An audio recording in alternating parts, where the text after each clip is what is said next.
അസ്സലാമു അലൈക്കും വറഹ്മത്തുള്ളാഹി വബറകാതുഹു.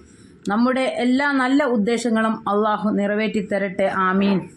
നമ്മുടെ ഉദ്ദേശങ്ങൾ നിറവേറാനുള്ള ഒരു നിസ്കാരമാണ് ഞാൻ പറയാൻ പോകുന്നത്.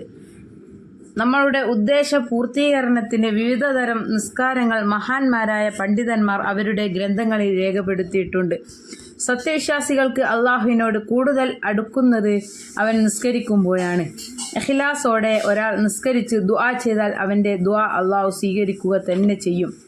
നമുക്ക് വരുന്ന ജീവിത പ്രതിസന്ധി ഘട്ടങ്ങളിലും വിഷമതകൾ നേരിടുന്ന അവസരങ്ങളിലും മുഖ്യമായ ഉദ്ദേശങ്ങൾ സഫലമാകാനും ഈ നിസ്കാരം നിസ്കരിച്ച് ദുആ ചെയ്താൽ അല്ലാഹു തആല നടത്തി തരുന്നതാണ്. ആദ്യത്തെ നിസ്കാരത്തെ പറ്റിയാണ് പറയുന്നത്. 12 റക്അത്താണ്. അത് നിസ്കരിക്കാൻ പ്രയാസമുള്ള 2 റക്അത്തും നിസ്കരിക്കാവുന്നതാണ്.